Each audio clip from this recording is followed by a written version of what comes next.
How to enable search in slicers. For example, we have this old slicer,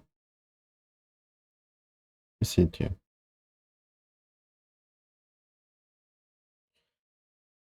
To enable search, we go to these three dots and press search. Now you have search bar. If you are using the new slicer,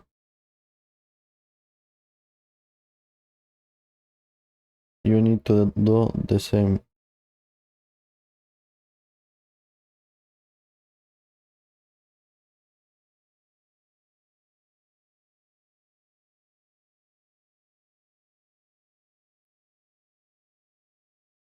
Thank you for watching.